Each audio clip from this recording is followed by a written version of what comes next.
Ma sœur est tombée enceinte de mon mari alors qu'elle vivait chez nous et veut maintenant que je parte pour qu'il puisse être une famille. Mais elle se sent trahie maintenant qu'elle a découvert que mon mari ne possède rien. J'ai 34 ans et j'ai laissé ma sœur Julie, 28 ans, emménager chez moi il y a quelques mois parce qu'elle était dans une situation financière très difficile. Julie avait perdu son emploi après la fermeture de son entreprise. 2 semaines plus tard, elle est tombée gravement malade à cause du virus du Nil occidental. Après en avoir discuté avec nos parents, j'ai décidé de la faire venir chez moi pendant quelques semaines pour prendre soin d'elle, surveiller sa convalescence et lui permettre d'économiser sur le loyer, car il était évident qu'elle ne pourrait pas travailler pendant un certain temps. Elle était probablement au plus bas à ce moment-là, et c'est moi qui l'ai aidée parce que nos parents n'habitent pas à proximité et qu'elle n'a pas vraiment d'amis en mesure de lui venir en aide. C'est ce que je ferais pour n'importe quel membre de ma famille ou ami, les aider en cas de besoin. Mais elle m'a remercié en ayant une liaison avec mon mari.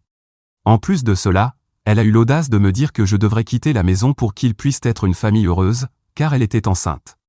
Cela s'est passé il y a quelques jours. Julie a demandé à mon mari et moi de nous asseoir dans le salon parce qu'elle avait quelque chose de très important à nous dire. Je pensais qu'elle allait enfin nous annoncer qu'elle partait, car elle s'était bien rétablie ces dernières semaines. J'ai supposé qu'elle allait nous dire qu'elle retournait au travail et qu'elle serait bientôt hors de nos vies. Au lieu de cela, elle nous a révélé qu'elle avait une liaison avec mon mari depuis plusieurs semaines et qu'elle était maintenant enceinte. Quand j'ai regardé mon mari, j'ai vu qu'il était aussi choqué que moi. Il était clair qu'elle ne lui en avait pas parlé avant de me le dire, ce qui expliquait beaucoup de choses. Bref, après m'avoir annoncé qu'elle était enceinte de mon mari, elle a ajouté qu'elle comprenait que c'était un choc pour moi et qu'elle était très désolée que cela se soit produit. Mais, au bout du compte, on ne pouvait pas changer le passé. Elle apprécierait donc que je quitte la maison, car elle se sentirait très mal à l'aise d'être autour de moi dans son état actuel. J'étais furieuse, mais je ne l'ai pas montré. Je lui ai simplement dit calmement que je ne quitterais pas la maison, car cette propriété m'appartenait. Si quelqu'un devait partir, ce serait elle, en emmenant mon mari infidèle avec elle. Ils pourraient fonder leur famille heureuse où bon leur semble, car j'allais demander le divorce et je ne voulais même plus les voir. J'ai parlé aussi calmement que possible, j'ai contrôlé ma colère et j'ai essayé de gérer la situation avec dignité. Ils m'avaient déjà prise par surprise, alors je ne voulais pas leur donner la satisfaction de me voir perdre le contrôle devant eux.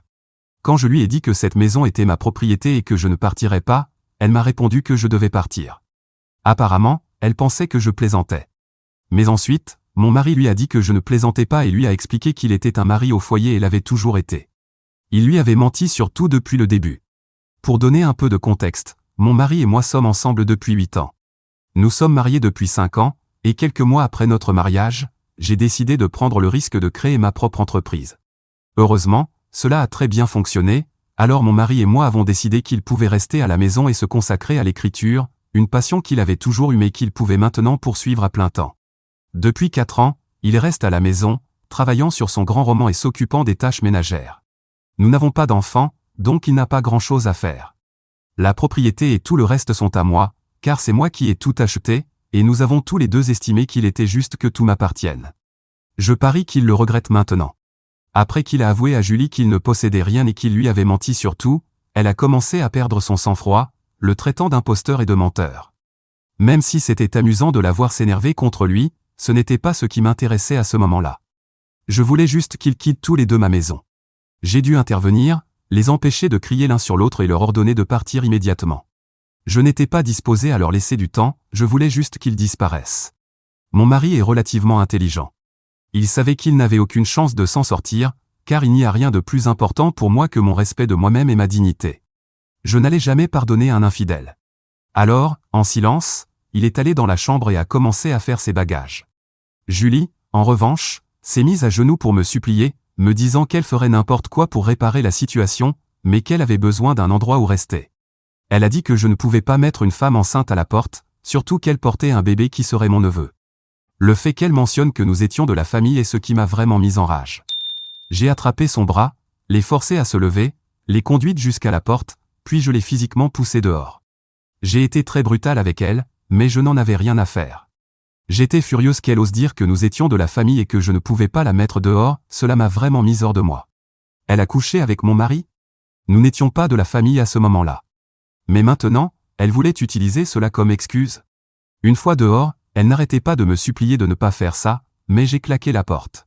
Ensuite, je suis allé dans la chambre d'amis, j'ai commencé à jeter toutes ses affaires dans ses valises de manière désordonnée, sans me soucier si quelque chose se cassait, et en quelques minutes, j'ai balancé ses valises dehors avec elle. Je lui ai dit de partir ou j'appellerai la police. Elle a continué à pleurer, mais j'ai simplement refermé la porte et suis retourné à l'intérieur. Quelques minutes plus tard, mon mari est sorti avec ses valises, me disant qu'il était vraiment désolé. J'ai fait semblant de ne pas l'entendre. Julie est restée sur le porche à pleurer et à supplier pendant environ 1 heure après son départ, mais j'ai mis mon casque et l'ai complètement ignoré. À un moment donné, je n'ai plus entendu ses gémissements sur le porche et j'ai compris qu'elle était enfin partie. Cette même nuit, j'ai parlé à mon avocat, je lui ai tout raconté et j'ai dit que je voulais demander le divorce. Je pensais informer mes amis et ma famille plus tard, mais le lendemain, j'ai reçu un appel de mes parents qui me disaient que ce que j'avais fait était horrible. Pour mes parents, j'avais été cruel et insensible envers ma sœur, qui avait déjà traversé beaucoup d'épreuves récemment. Cela m'a semblé très étrange, car jusqu'à présent, mes parents nous avaient toujours traités de manière égale, Julie et moi. Ce n'est pas comme si elle avait toujours été l'enfant préféré, mais le fait qu'ils la défendent ne me plaisait pas du tout. Ils m'ont dit qu'ils savaient qu'elle était enceinte et que je ne pouvais pas la mettre dehors dans son état, surtout en sachant parfaitement qu'elle était entre 2 emplois et en convalescence après une maladie grave. Ils ont ajouté qu'il lui faudrait du temps pour se remettre sur pied. De plus, elle n'avait personne d'autre ici pour s'occuper d'elle aussi bien que moi. Tous ses amis étaient dans la même situation financière et avaient leur propre travail et leur famille à gérer, au lieu de pouvoir s'occuper d'elle. Donc, en tant que sœur, la moindre des choses aurait été de lui pardonner sa bêtise et d'être là pour elle. Pour couronner le tout, ils ont souligné que c'était mon mari qui l'avait séduite et que ce n'était pas de sa faute. Apparemment, mon mari lui avait fait croire qu'il possédait tout et gérait les finances de la maison, car il était un romancier et scénariste à succès. Comme il ne voulait pas de la célébrité qui accompagnait cela, il prétendait rester anonyme. Et ma sœur, qui est une idiote, a cru tout cela. Elle a commencé à penser qu'il était peut-être quelqu'un d'important et a fini par le séduire. Puis, en tombant enceinte, Julie a cru que c'était enfin le bon moment pour m'annoncer qu'elle avait une liaison avec mon mari afin qu'il puisse me mettre à la porte. Malheureusement pour eux, leur plan s'est retourné contre eux, surtout parce qu'elle n'avait même pas pris la peine d'en parler à mon mari avant de tout me dire. En gros, elle a tout gâché pour elle-même et pour mon mari. Alors, j'ai tenu bon. D'abord, j'ai demandé, quelle sœur ? Je n'ai pas de sœur. Ensuite, j'ai affirmé que j'avais tout à fait le droit de la mettre dehors, car c'est elle qui avait décidé d'avoir une liaison avec mon mari. Peu importe qu'il ait été complice ou non, il était évident qu'elle avait joué un rôle tout aussi important. Ils s'étaient alliés pour me trahir, donc il n'y avait aucun sens à mettre mon mari dehors tout en la laissant rester comme si de rien n'était. Je me fichais qu'elle soit enceinte ou non, ou qu'elle puisse travailler ou non à ce moment-là, car j'avais déjà pris tout cela en compte en lui permettant de vivre chez moi pendant des mois. Elle m'a remercié en ayant une liaison avec mon mari sous mon propre toit. Et ce n'est même pas comme si elle était en fin de grossesse et incapable de gérer les choses. Elle devait probablement être enceinte de seulement quelques semaines, et je suis certaine qu'elle pouvait s'en sortir. Même si elle avait été enceinte de 9 mois, je l'aurais quand même mise dehors, car ce qu'elle a fait est répugnant. Après tout, elle était prête à me chasser quand elle croyait que notre maison appartenait à mon mari, donc je vois cela comme une justice poétique. Mais mes parents n'ont cessé d'insister sur ce point encore et encore, mettant particulièrement l'accent sur la dureté dont j'avais fait preuve envers elle. J'en ai eu assez de les écouter et j'ai raccroché. Il était évident qu'ils n'allaient pas lâcher l'affaire, et nous ne nous sommes plus parlé depuis. Pensez-vous que j'ai eu tort de mettre ma sœur enceinte à la porte ? Mise à jour 1.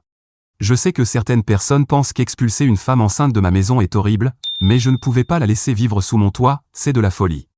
Heureusement, la plupart des gens pensent que j'ai pris la bonne décision et qu'elle doit trouver un autre endroit où loger. Passons maintenant à la mise à jour, j'ai bloqué mes parents hier. Malheureusement, toute cette situation m'a beaucoup affecté. Mais je ne peux pas me permettre d'arrêter de travailler pour surmonter ce qui se passe dans ma vie personnelle, je suis la patronne. Je vais juste devoir faire bonne figure et affronter la situation. Donc, au travail, tout continue comme si de rien n'était. Mais dès que je rentre chez moi, je m'effondre parce que je suis émotionnellement dévasté. J'ai tenu bon ces derniers jours, mais maintenant, la douleur commence vraiment à se faire sentir. Mon avocat et moi avons déposé la demande de divorce il y a quelques jours, et je pense que mon mari sera bientôt notifié. Je sais qu'il ne contestera pas le divorce. Il me connaît suffisamment bien pour savoir que s'il le fait, je m'assurerai qu'il le paie cher. Mais au bout du compte, ça fait quand même mal. Gagner le divorce ne va pas automatiquement arranger les choses pour moi. Je n'arrive tout simplement pas à comprendre pourquoi, après 8 ans ensemble, il a eu une liaison avec ma sœur. Je croyais sincèrement que nous étions amoureux. Je pensais honnêtement que nous allions rester ensemble pour toujours et vieillir ensemble. Mais maintenant, je remets tout en doute. Peut-être que ce n'est même pas la première personne avec qui il m'a trompé, peut-être que c'est juste la première fois qu'il s'est fait prendre.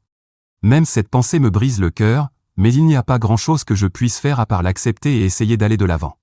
C'est le seul qui n'a pas essayé de me contacter depuis que je l'ai mis dehors. Mes parents l'ont fait, et Julie aussi, mais c'est différent, car je sais qu'ils veulent juste que je la reprenne pour qu'elle puisse continuer à vivre ici gratuitement. C'est encore plus insensé que mes parents prennent son parti en ce moment. Dans mon post initial, j'ai dit que mes parents n'avaient jamais eu d'enfant favori. Ils nous ont toujours traités de manière égale, Julie et moi. Mais maintenant, honnêtement, je ne sais plus quoi penser de tout ça. Je n'ai jamais eu d'attente particulière envers Julie. Nous n'étions pas meilleurs amis, mais nous n'avions pas non plus une mauvaise relation, et c'est pourquoi j'ai accepté de l'aider et de la laisser vivre ici. Nous avions déjà une chambre d'amis dans la maison, alors je me suis dit, pourquoi pas? C'est ce que mes parents voulaient aussi, donc je ne voyais aucun problème à l'aider, parce que c'est ce que fait une famille. Du moins, je ne m'attendais pas à ce qu'elle me trahisse de cette manière. On ne s'attend pas à ce que quelqu'un qu'on aide depuis des mois nous poignarde dans le dos. Cependant, avec mes parents, c'est une autre histoire. Étant donné qu'ils ont toujours été raisonnables et justes, je m'attendais à ce qu'ils soient en colère contre Julie. Je ne dis pas qu'ils ne le sont pas, d'après notre conversation, il était clair qu'ils n'étaient pas contents de la façon dont Julie a géré la situation. Mais ils n'ont cessé de répéter que le mal était déjà fait et que la seule chose à faire maintenant était d'accepter ce qui s'était passé et d'essayer d'aller de l'avant. Honnêtement, je ne sais pas ce qui ne va pas avec mes parents, mais ils m'ont profondément déçu avec leur comportement. Je pense que j'ai perdu tout le respect que j'avais pour eux, et je ne crois pas pouvoir le retrouver après cette histoire. En ce moment, je suis épuisé émotionnellement, et mentalement, je me concentre uniquement sur le travail. Tout dans ma vie personnelle s'est effondré. Je n'en ai même pas encore parlé à mes amis, mais je sais qu'à un moment donné, je vais devoir leur dire ce qui se passe. Après tout, mon mari et moi avons de nombreux amis en commun, et je préfère qu'ils apprennent la situation de ma bouche plutôt que de la sienne. Je ne sais pas ce qu'ils pourraient raconter à ce stade. Je ne sais plus à quoi m'attendre de qui que ce soit. Quoi qu'il en soit, en ce moment, j'essaie juste de me concentrer sur quelque chose d'essentiel. D'abord, bien sûr, m'assurer que mon travail ne souffre pas à cause de tout ça, et je vais y veiller. Ensuite, je dois aussi gérer la procédure de divorce. Même si je suis sûr à 90% qu'il ne contestera pas les conditions, puisque j'ai décidé d'être assez juste et raisonnable, il y a toujours une petite incertitude sur ce qu'il pourrait faire. En ce moment, tout est un grand point d'interrogation. Donc, je prépare toute la documentation, juste au cas où. À part ça, j'essaie de garder mon esprit aussi clair que possible, car je ne veux vraiment pas m'épuiser et sombrer, c'est la dernière chose dont j'ai besoin en ce moment. Mais me confier ici sur mes sentiments m'a vraiment aidé, et j'apprécie énormément le soutien de tous ceux qui ont commenté mon post et m'ont tendu la main. Vous ne pouvez pas savoir à quel point ça me touche. Mise à jour 2. Comme je m'y attendais, après avoir reçu les papiers du divorce, mon mari a décidé de me contacter pour me dire qu'il ne contesterait pas la procédure. Il trouvait les conditions du divorce très justes. Il m'a envoyé un message pour me dire tout cela, puis dans le suivant, il m'a expliqué qu'au cours des derniers jours, il avait essayé de trouver une façon de s'excuser, mais que rien ne lui semblait suffisamment fort ou sincère. Il a donc décidé de s'exprimer par message en me disant qu'il était profondément désolé. Il m'a avoué qu'il avait menti à Julie juste pour l'impressionner, parce qu'il se sentait très mal ces derniers temps à l'idée de ne rien posséder et de devoir dépendre de sa femme financièrement. Nous n'avons même pas d'enfants, donc il ne pouvait même pas avoir la dignité d'être un père au foyer. Il se sentait inutile. Comme son roman n'avançait pas bien non plus, il avait l'impression d'avoir perdu 4 ans de sa vie sur quelque chose qui n'aboutissait à rien. Il se sentait particulièrement déprimé à cause de ça, mais il n'arrivait même pas à se l'admettre, encore moins à m'en parler. Il m'a dit qu'il se sentait vraiment mal dans sa peau, et quand Julie est arrivée, avant même qu'il ne réfléchisse à quel point ses actes étaient dépravés, il a commencé à lui mentir sur tout, essayant de l'impressionner. Peu de temps après, ils couchaient ensemble. Il pensait que ce ne serait qu'un simple écart d'un soir, et bien qu'il se soit senti très coupable, il n'a pas pu se contrôler. Il avait besoin d'un moyen de se distraire de tout ce qui se passait, et c'était sa façon de le faire. Mais ensuite, elle est tombée enceinte, et nous avons eu cette horrible conversation il y a 2 semaines, après quoi tout est parti en vrille. Il m'a dit qu'il regrettait sincèrement tout ce qu'il avait fait. Il avait tout détruit entre nous, mais il m'a promis que c'était la première et la dernière fois qu'il me trompait. Il a juré que ça n'était jamais arrivé avant et m'a dit qu'il avait vraiment besoin que je le croie là-dessus. Peut-être qu'un jour, dans le futur, si je le pouvais, il espérait que je lui pardonnerais tout ce qu'il avait fait de mal. C'était son message, et après l'avoir lu, j'ai fini par pleurer parce que c'était juste un autre rappel de tout ce que j'avais perdu. Je croyais avoir cet homme que j'aimais et qui m'aimait. Mais en l'espace d'une seule journée, j'ai tout perdu. Croyez-moi, ce n'est pas facile à encaisser. Je sais que toutes les personnes qui ont vécu un divorce ou une trahison savent exactement de quoi je parle. Je pourrais dire des choses horribles sur lui juste pour me forcer à le détester, mais à la fin de la journée, ça fait toujours mal. Je me suis détesté d'avoir pleuré en lisant ce message. Mais au moins, après avoir terminé de pleurer, j'ai trouvé la force de le bloquer sans répondre. Honnêtement, même si j'étais anéanti par tout ça, il ne méritait pas de réponse. Je n'allais pas lui pardonner, surtout pas maintenant, alors que tout était encore si frais. Après un moment, j'ai même commencé à ressentir de la colère en repensant à tout ce qu'il avait dit, parce que tout ce qu'il avait à faire, c'était me parler. Moi, je ne l'ai jamais fait se sentir mal d'avoir choisi de rester à la maison pour écrire son roman. Je ne suis pas une personne très créative. Je n'ai jamais été intéressé par l'écriture ou quoi que ce soit du genre, à part maintenant, parce que j'ai besoin de mettre tout ça par écrit pour m'en libérer. Mais j'ai toujours respecté son côté créatif. Je ne voyais aucun problème au fait qu'il reste à la maison. Je peux comprendre que peut-être son fragile ego masculin ne pouvait pas l'accepter. Peut-être que d'autres personnes lui ont fait des remarques, et peut-être qu'il est devenu amer à cause de ça. Mais après 8 ans avec moi, la moindre des choses aurait été de m'en parler. On s'est mariés pour se soutenir mutuellement, et j'aurais été là pour lui. Peut-être qu'on aurait pu trouver une solution ensemble. Mais il a choisi de ne pas le faire. Il a choisi de soutenir Julie, et c'est ainsi que nous nous sommes retrouvés dans ce chaos. Plus j'y pense, plus il me semble pathétique et répugnant. Le fait qu'il lui ait menti sur tant de choses juste pour se faire passer pour quelqu'un de plus grand et de meilleur est pathétique. Je l'aimais tel qu'il était, mais ce n'était pas suffisant pour lui. Ça ne fera jamais sens pour moi. Au moins, avec Julie, je peux comprendre son motif. Elle voulait vivre ma vie et en profiter sans faire aucun effort, et elle a cru qu'elle pouvait y parvenir en tombant enceinte et en emménageant avec mon mari, le soi-disant homme riche. Alors maintenant, je peux simplement choisir d'ignorer son existence. D'ici quelques mois, mon divorce sera terminé, et je n'aurai plus jamais à le voir ni à penser à lui. Mise à jour 3. Cela fait quelques jours depuis ma dernière mise à jour, et j'avais eu des journées plutôt calmes. Mais ce matin, mes parents ont débarqué chez moi. J'ai trouvé ça étrange, car ces dernières années, depuis qu'ils sont retournés dans la ville natale de mon père pour gérer l'entreprise familiale avec mon oncle, ils ne viennent presque jamais nous voir. D'habitude, c'était Julie et moi qui devions aller les voir. Donc le fait qu'ils aient pris un vol pour venir me voir était déjà un gros signe. Mais je savais qu'ils étaient là uniquement pour parler de Julie. C'est pourquoi, quand j'ai ouvert la porte, je leur ai dit que si c'était pour parler d'elle, je ne voulais rien entendre. Après tout, il n'y a qu'un seul dimanche par semaine, et je ne voulais pas gâcher le mien à ressasser encore et encore la même chose. J'avais déjà tout dit, et eux aussi. À ce stade, il n'y avait plus rien à discuter à ce sujet. Je leur ai aussi clairement dit que je ne les laisserais entrer que s'ils commençaient par me présenter leurs excuses. Donc, soit ils s'excusaient immédiatement, soit ils partaient. J'ai posé mes limites très clairement. Mais mes parents m'ont dit qu'ils étaient venus spécialement pour me parler de Julie. Selon eux, il fallait en discuter, car la façon dont je les traitais, ainsi que Julie, n'était pas correcte. Pour eux, nous étions une famille, et on devait gérer les choses différemment. Encore une fois, ils revenaient sur le discours de la famille. Et comme avec Julie, j'ai perdu patience avec eux aussi. Ce n'est pas comme ça qu'une famille doit se traiter, en tout cas pas dans la famille que j'aimerais avoir. Au moins, je leur accorde une chose, dans cette famille, on gère les choses différemment, ma sœur couche avec mon mari, et moi, je la mets à la porte. C'est très différent des familles normales. J'ai totalement remis mes parents à leur place. Ils ont essayé de me sortir des arguments, mais je ne les ai même pas laissés parler. J'ai coupé court à toutes leurs tentatives. À la fin, ma mère pleurait à chaudes larmes. Mais ils étaient chez moi. Je pouvais leur parler comme je voulais, surtout après qu'ils aient osé venir me déranger un dimanche matin. Tout ce discours devait être adressé à Julie, celle qui avait mal agi, pas à moi. Bref, après que j'ai fini de leur crier dessus, ma mère pleurait tellement que mon père m'a dit qu'il ne voulait plus jamais me parler, car j'étais une fille horrible d'avoir fait pleurer ma propre mère, celle qui m'avait donné la vie. Mais je m'en fiche. Ils peuvent me voir comme une folle. Je sais que je ne le suis pas, et c'est tout ce qui compte. Si quelqu'un est fou dans cette histoire, ce sont mes parents. Bien que ma sœur ne soit pas très saine d'esprit non plus, soyons honnêtes. Mise à jour 4.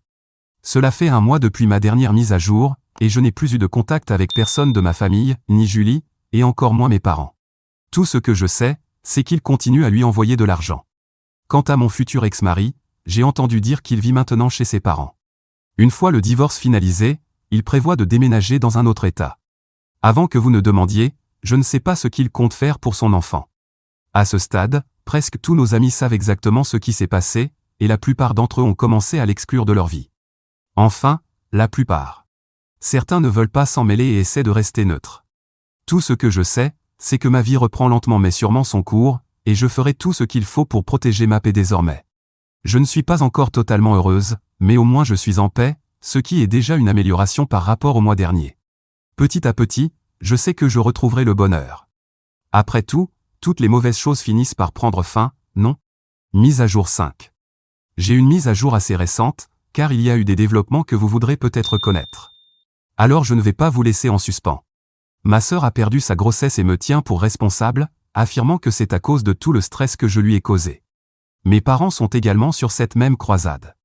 La bonne nouvelle, c'est qu'ils ne me dérangent pas directement, ce sont plutôt des choses que j'ai entendues à travers des personnes neutres, des gens qui disent ne pas vouloir prendre parti mais qui, d'une manière ou d'une autre, le font en m'accusant d'avoir tué un bébé à cause de mon orgueil. Je trouve ça amusant parce qu'aucun d'entre eux n'a décidé de prendre ma sœur chez lui. Donc, de mon point de vue, selon leurs propres critères, ils devraient aussi être coupables. J'ai essayé d'être une bonne sœur pour elle, de l'aider quand je pouvais, mais si elle me trahit, alors elle n'est pas différente d'une étrangère, elle n'est plus ma responsabilité. Si elle tenait à sa grossesse, elle n'aurait pas couché avec le mari de quelqu'un, surtout celui de sa propre sœur, ou, à tout le moins, elle aurait dû se protéger. Rien de tout cela n'est normal dans le monde imaginaire où certains vivent, mais je m'en fiche. Quand les accusations viennent de gens aussi irrationnels qu'eux, cela ne vaut même pas la peine de leur accorder de l'attention. Mise à jour 6. Mon ex-mari m'a contacté il y a quelques heures, et vous ne devinerez jamais ce qu'il avait à dire. Non, il ne m'a pas demandé de revenir. Nous n'avons pas terminé les choses en mauvais termes, pour ainsi dire, c'est pourquoi j'ai répondu. Il a accepté comme un homme qu'il avait fait des erreurs et, au moins, il a facilité le processus de divorce pour moi. Donc je ne lui en veux pas. Mais, en réalité, je fais surtout cela pour moi, cela ne vaut pas la peine de perdre mon temps à le haïr ou à penser à lui d'une quelconque manière. Aucun infidèle n'en vaut la peine. Je pense que ce qu'il avait à me dire est assez intéressant, car il a essentiellement confirmé que ma sœur n'était pas enceinte. Il m'a appelé pour me le dire, car il savait que beaucoup de gens disaient du mal de moi, et il a estimé que je méritais de connaître la vérité. Il a aussi dit la vérité à ces personnes. Il le sait parce qu'il lui avait demandé plusieurs fois des preuves de la grossesse et lui avait proposé de l'accompagner à un rendez-vous médical, mais elle était toujours très évasive à ce sujet. Finalement, la nouvelle est tombée qu'elle avait perdu le bébé. Lorsqu'il lui a demandé une preuve de sa grossesse, elle n'en avait aucune. Il a parlé à mes parents, et eux non plus n'avaient aucune preuve. Il n'existe aucune preuve qu'elle ait jamais été enceinte ou qu'elle ait perdu le bébé. Elle s'est simplement réveillée un jour et a annoncé qu'elle l'avait perdu. Donc voilà, fin de l'histoire. Et c'est aussi le début d'un grand « allez vous faire voir » pour tous ceux qui m'ont accusé d'avoir fait perdre le bébé à ma sœur. Mes parents ont essayé de me contacter pour réparer la relation et ont même cessé de financer ma sœur maintenant qu'ils ne seront pas grands-parents. Mais ce geste ne signifie rien pour moi. Je ne suis pas intéressé par ce qu'ils font maintenant avec ma sœur.